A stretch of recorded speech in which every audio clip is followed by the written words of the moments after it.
In 2019, it was no doubt that South Africa was facing multiple challenges ranging from a poor economic status to the death of Uyinene, which shook the entire country. In response to the state of the country in 2019, which resulted in many South Africans immigrating, Jared Petzer started the Facebook group #I'mStaying. Guys, so please welcome the group founder, Jared Petzer. Jared, welcome, man. Hey, thanks, man. Thanks for having me. It's really cool. I had an opportunity, obviously, to kind of go through some of the stories, and I feel better about life. I feel better about myself. I feel better about South Africa. Yeah. Boy, do we need this feeling right now. Yeah. Why did you start this page, and what kind of was the rationale? Why were you motivated to do this? I think you just hit the nail on the head, right? That's exactly why we started it, because things were not going great for us. I mean, the news was like quite intense and hectic, a lot of negative stuff going on, you know? So just wanted to create a place where people could feel good about the country and about themselves. Bosch used this group as her sole analysis in the chapter Reimagining the Nation. This chapter analyzes the #I'mStaying group as a virtual community and collective public focused on nation building. Bosch emphasizes the research as specific to South African use of Facebook. The group currently has just over 1 million members. The posts range from various people sharing stories of them, overcoming struggles, or just helping one another. The group describes itself as focusing on the people, beauty and positivity in South Africa, and all the good vibes. There's a movement swelling on the ground, a group of like-minded people, a group of people that love South Africa, that love to braai, that love to smile, a group that are proud South Africans across every race, religion, gender and language. We are staying in South Africa, not because of the mountains, not because of the amazing outdoors, not because we can't afford to leave, not because of the unlimited sunshine, not because of politics, and not because of people like Leon Schuster or things like biltong chutney and chakalaka. We are staying because this is our home, this is our people, this is our place. Bosch aims to challenge the notion of whether social media, specifically the #I'mStaying group on Facebook, is constructed as a virtual community or a space for constructive public debate.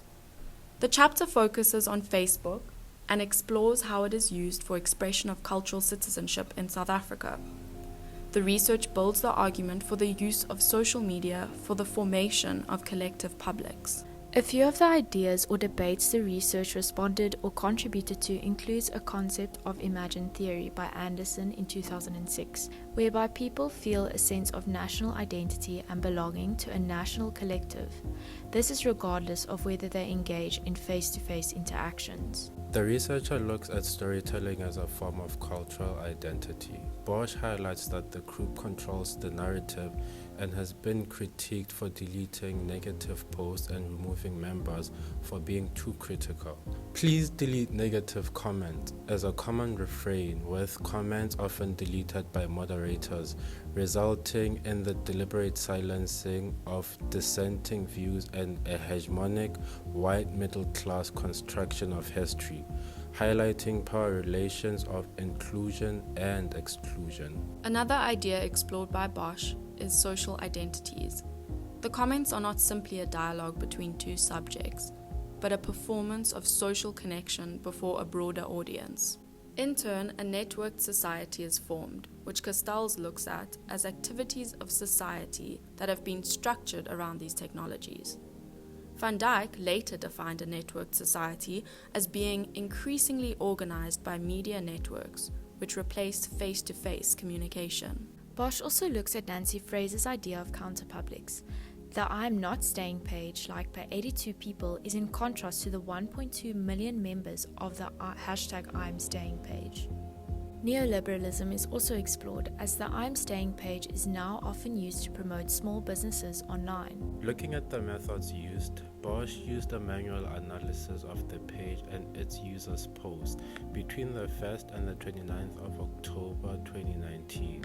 Without generalizing, she understands that any researcher collecting data in a different moment in time, may find different themes across the dataset. She could not opt to use big data sets as Facebook limited data capturing for their platform in 2018 using API. Data mining firm named Cambridge Analytica, which had worked on Donald Trump's presidential campaign, had improperly obtained access to more than 50 million user profiles. Experts believe the firm could have used that data to gain an unfair advantage in targeting voters. Bosch was able to draw the following from the research process. Firstly, the group is a type of networked public or virtual community, that the narrative of the group is largely curated and controlled. There is a play on emotions, feelings of nostalgia and belonging, and sometimes humor is used to connect people to form positive national pride and national identity. While it sticks to the narrative of a collective national identity or pride, it disregards historical dimensions of power.